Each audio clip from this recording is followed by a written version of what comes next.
He remembered his grandmother's warning about praying on time. My son, you shouldn't leave prayer to this late time.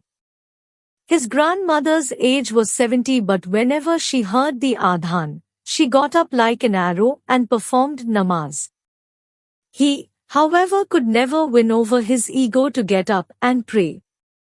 Whatever he did, his salah was always the last to be offered, and he prayed it quickly to get it in on time. Thinking of this, he got up and realized that there were only 15 minutes left before Salatul Isha. He quickly made wudu and performed Salatul Maghrib. While making tasbih, he again remembered his grandmother and was embarrassed by how he had prayed. His grandmother prayed with such tranquility and peace. He began making dua and went down to make sajda, and stayed like that for a while. He had been at school all day and was tired, so tired. He awoke abruptly to the sound of noise and shouting. He was sweating profusely. He looked around. It was very crowded. Every direction he looked in was filled with people. Some stood frozen looking around, some were running left and right, and some were on their knees with their heads in their hands just waiting. Pure fear and apprehension filled him as he realized where he was. His heart was about to burst. It was the day of judgment.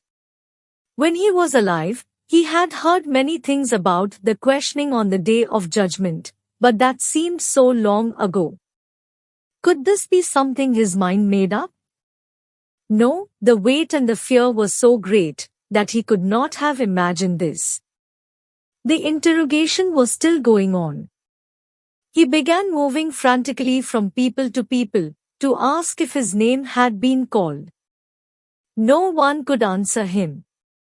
All of a sudden his name was called, and the crowd split into two and made a passageway for him.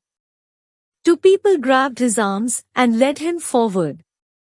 He walked with unknowing eyes through the crowd. The angels brought him to the center and left him there. His head was bent down and his whole life was passing in front of his eyes like a movie. He opened his eyes but saw only another world. The people were all helping others.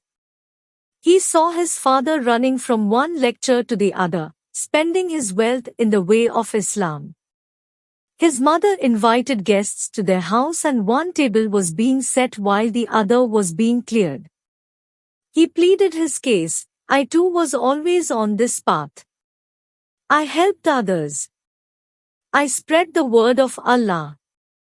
I performed my salah. I fasted in the month of Ramadan. Whatever Allah ordered us to do, I did. Whatever He ordered us not to do, I did not. He began to cry and think about how much he loved Allah. He knew that whatever he had done in life would be less than what Allah deserved, and his only protector was Allah. He was sweating like never before and was shaking all over.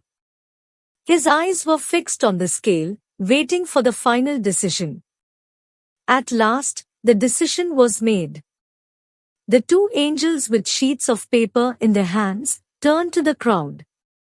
His legs felt like they were going to collapse.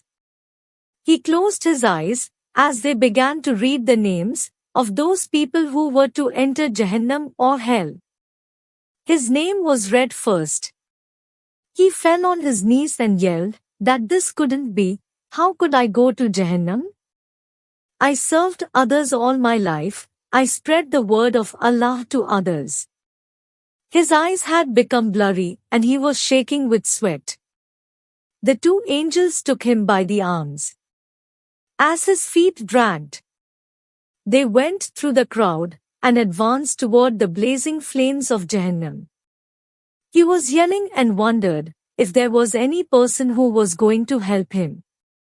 He was yelling of all the good deeds he had done, how he had helped his father, his fasts, prayers, the Quran that he read. He was asking if none of them would help him.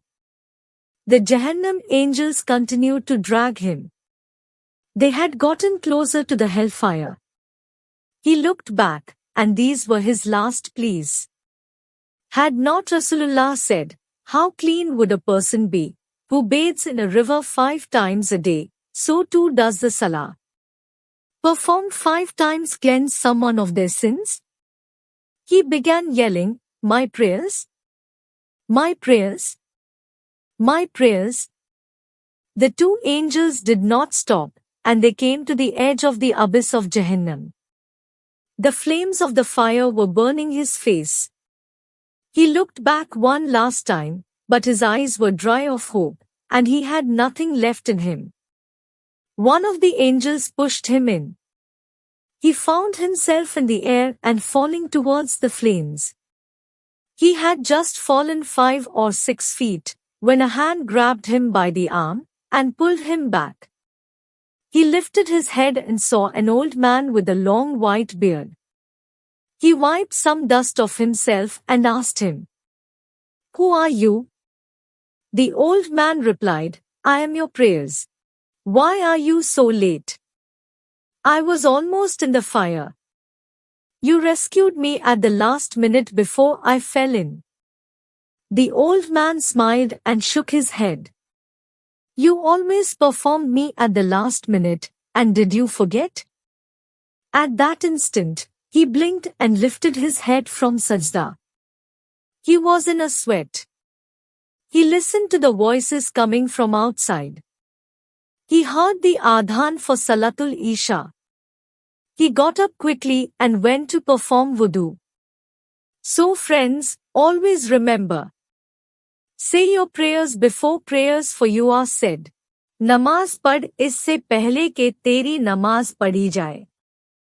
Thank you for watching.